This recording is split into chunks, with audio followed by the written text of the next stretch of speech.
경기도 고양시의 한 아파트 단지. 사고는 그 옆으로 난 산책로에서 일어났습니다. 동료들과 함께 배전 케이블 설치 공사에 투입된 효용 씨. 저곳에서 사고가 일어났나 봐요. 변압기를 확인하던 그때였습니다. 거의 마무리 작업이었고 전기를 만져야 되는 작업은 끝난 상황이었다라는 거예요. 그랬기 때문에 자기는 드럼 케이블 쪽으로 가서 전기선을 끄는 작업을 해야겠다라고 발길을 돌아서는 순간에부터 기억이 안 난다고 한 거예요. 사고의 순간을 기억하는 건 효용 씨뿐이었습니다. 목격자는 없었고 주변에 CCTV 또한 없었습니다. 야, 그럼 얼마의 시간 동안 어떻게 감전됐는지 정확히 모르는 거잖아요. 그러면 아이고. 응급실로 이송된 효용 씨는 뒷목과 머리, 어깨에 화상을 입었고 뇌출혈, 뇌부종에 근육까지 녹아내리고 있었습니다. 응급실에 갔을 때 묶어놨더라고요. 너무 아파서 몸부림을 치니까. 그러고 나서 눈을 떡 뜰래 고개를 못 돌리고 이렇게 있으니까 얼굴을 보여줬어요. 나 알아봐 그랬더니 고개를 끄덕이더라고요. 그러고 그날 12시에 중환자실에 올라가고 그때부터 면회는 안 됐죠. 효용 씨가 여러 병원의 수술실과 중환자실에 수차례 오가는 동안 가족들은 그 곁을 제대로 지키지도 못했습니다. 코로나19로 면회가 제한됐기 때문인데요.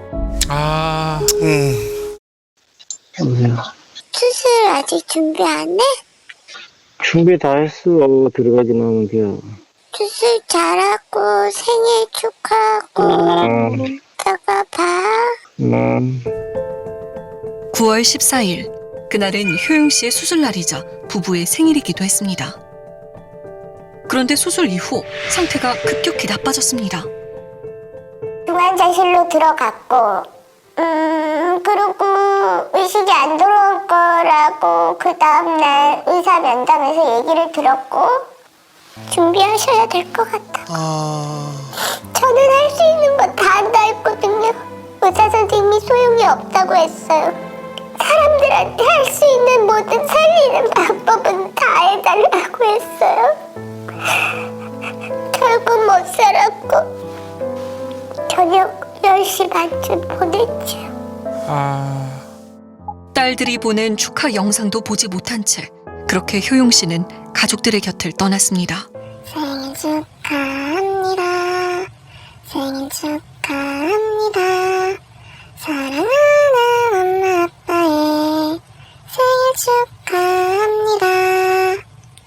그 사람 그렇게 되고 앞으로 생일은 못하겠죠. 그 사람 생일과 내 생일날 그렇게 보내놓고 생일을 앞으로 할 수 있겠어요. 태어나고 간 날 본인 간 날 잊지 말라고 그러려고 그랬나. 참 잊어버릴 수 없는 날 같죠. 아이고. 아빠의 목소리가 듣고 싶었던 큰딸. 휴대전화에 남아있던 통화 녹음 파일을 듣던 중 수상한 대화를 발견합니다. 선생님이 9월 2일쯤에 사고 경위서 누가 썼냐고 여쭤보시더라고요. 누가 그거를 다 내용을 다 읊었지 이러고 선생님이 그러시더라고요. 그래서 이거를 왜 물어볼까 의심을 하고 이제 좀 더 넘기는데 은퇴 지시를 하는 내용이 나오는 거예요. 병상에서 홀로 생사를 헤매던 효용 씨에게 사고 관계자들은 집요하고 끈질기게 자신들의 할 말을 전했습니다. 뭐라 그랬을까요? 최대한 회사도 좀 살기 위해서 의단은 아니고 우리가 이제 점검 전날 작업해놓고 우리 뭐 확인 차원에서 뭐 발로 케이블 확인하고 뭐 그런 차원에서 암정이 된 것 같다 그렇게 다 이야기했거든. 누가 물어보면은 이야기는 그렇게 해도 될 거야. 그 편 지장 없을 거니까 우선은 모르는 전화를 받지 마. 한전에서 전화 확인 뭐 하고 뭐 이것저것 물어보려고 전화할 거야. 근데 받지 마 그래 모르는 전화해. 알았어. 뭔 소리인지 알지? 절대 응대하지 마. 한전 직원 통화를 혹시나 하게 되면은 누가 물어보면은 전기가 하청으로 해서 일을 들어갔냐고 물어볼 수 있어요. 경찰서에서 뭐든 물어보고 그러면은 하청 아니고 일용으로 그냥 계약서 쓰고 일을 열어 들어갔다 그렇게 이야기만 해. 이제까지 효용 씨에게 업무 지시를 내리고 임금을 준 건 A 전기업체였습니다. 효용 씨와 가장 많이 통화했던 이 씨, 그가 바로 A 전기업체의 대표입니다. 이 씨는 치료에만 전념하라며 효용 씨와 가족들을 안심시켰습니다. 그런데 사고 후 2주가 지난 8월 중순, 정기감전이라고 하지 않으셨나요? 네. 근데 왜 산재 처리가 안 돼 있죠? 라고 물어보더라고요. 그전에도 산재 처리를 빨리 해주세요라고 계속 재촉 전화를 저희 가족들이 했었어요. 에이 참. 이상하죠. 한 씨가 급했습니다. 결국 혜연 씨는 직접 산업재해 신청을 하기로 하는데 얘기를 해주는 사람이 없어서 결국엔 사업주가 누군지를 모르기 때문에 그걸 알아보기 위해서 경찰서에 간 거예요. 사고 경위를 알 수 있을까 해서 소방서에 갔는데 그쪽에서도 진짜 구조하신 분들을 찾지 않는 한 모르는 거고 다 돌아다녔어요. 애기 아빠는 병원에 있는데 간병도 못하고. 넋 놓고 있을 수만은 없었습니다. 혜연 씨는 효용 씨를 붙잡고 사고 현장에 약도를 그렸습니다. 현장 동료들에게 직접 연락을 돌려가며 끝내 그날의 조각들을 짜맞췄습니다. 야.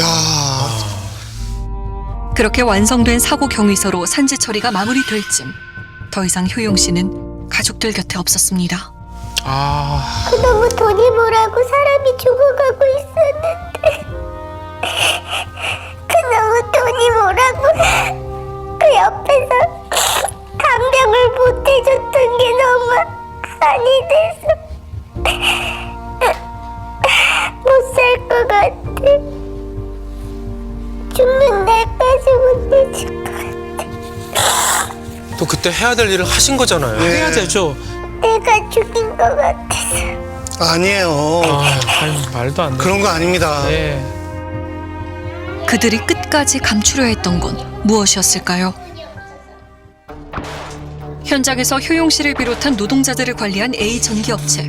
하지만 실제로 한국전력과 계약한 업체는 따로 있었습니다. 아?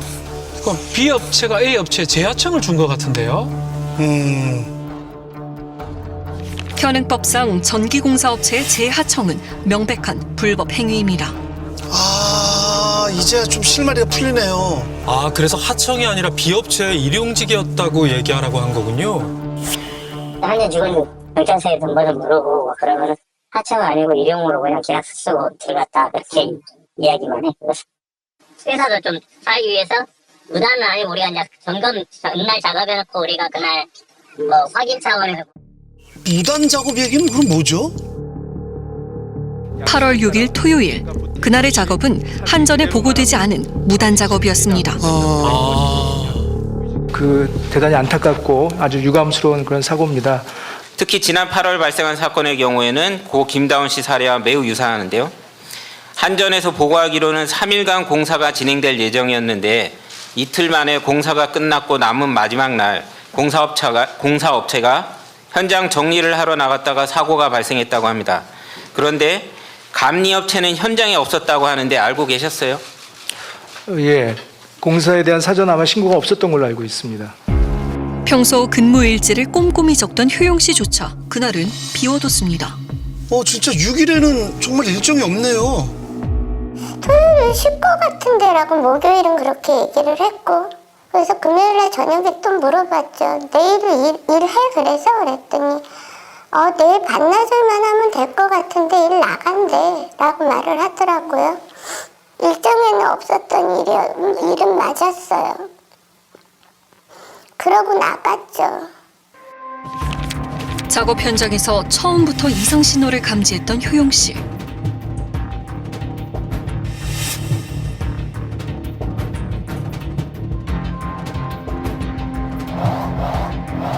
무단 작업이었기에 안전수칙은 지켜지지 않았고 현장에 당연히 있어야 할 안전감독관도 없었습니다.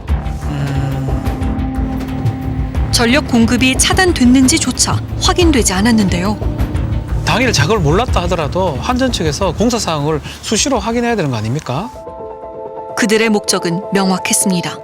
그렇다면 효용 씨는 왜 이상함을 느끼고도 일을 계속하고 사고 후 관계자들의 지시를 따랐던 걸까요? 내가 기억하는 게 이거고 당신네들이 말하는 게 이게 틀리다라고 말하면 안 돼 그랬더니 그때까지만 해도 애기 아빠는 자기가 살 거라고 생각을 했어요. 우리도 그랬죠. 에이, 불리한 얘기는 하면 안 돼. 그래요. 왜? 그랬더니 나 여기서 다 낳고 나면 거기 가서 또 일해야 되는데 회사에 불리한 얘기하면 나 거기서 일도 못해라고 했어요. 그랬기 때문에 그 수많은 얘기를 다 들었겠죠. 남편 효용 씨가 떠나고 한 달 만에 처음으로 용기를 냈습니다. 그의 흔적이 가득한 방. 이 방이 애기 아빠 방이죠? 아, 들어갈 때 마음이 어떠실까요? 그리고 파스는 늘 항상 있었고 근육이 안 줄어. 로션, 먹던 약. 우리 딸이 아빠 얼굴 까매진다고 사준 거예요. 큰딸이. 자외선 크림. 이게 지금 윗도리는 다 탔는지 저희한테 안 왔고요. 이게 지금 애기 아빠 입었던 저렴복. 하도 많이 입어서 다 해져갖고. 아이고. 못 치웠어요. 치울 수가 없어서.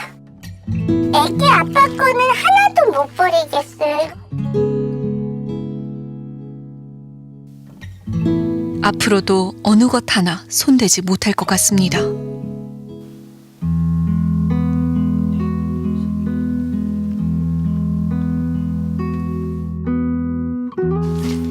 전기 일을 시작한 건 약 2년 전. 남들보다 늦게 시작한 일이기에 효용 씨는 배로 더 열심히 했답니다. 퇴근 후 매일 고된 몸을 이끌고 책상 앞에 앉았습니다. 그 결과 3번의 자격증 시험을 모두 한 번에 합격하기도 했습니다. 정말 노력을 많이 하셨네요. 맨날 그게 밤에 와가지고 교육 받고 오면은 남편이 50이 넘어서 공부를 하고 있으니까 신기하니까. 근데 하루도 안 빠지고 진짜 열심히 했어요. 전부 다 한 번에 붙었으니까. 가족과 주변 사람들에게 늘 나무 같은 존재였던 효용 씨. 되게 좋았죠. 친구가 동생이랑 저 데리고 드라이브 가고 좋은 카페 찾아서 거기서 먹다가 밥집 같은 게 엄마 좋아할 만한 데가 보이면은 아, 네 엄마 데리고 와야 되는데, 네 엄마 보양시켜야 되는데. 같이 있으면 재밌었죠. 저녁 7시가 넘어서 핸드폰이 울리면 심장이 덜컥 내려앉아요. 집에 도착하기 한 5분 전쯤 내려와 그러고 전화를 해요. 데이트하자 마누라 어여와 그러던가. 그 작업복에 먼지가 막 이러고 쌓여있고 뭐하고 얼마나 씻고 싶고 배가 고프겠어요. 항상 드라이브하는 곳은 아파트 단지 한두 바퀴 도는 건데. 효용 씨 가족은 사업 실패 후 오랜 시간 힘든 시절을 겪었습니다.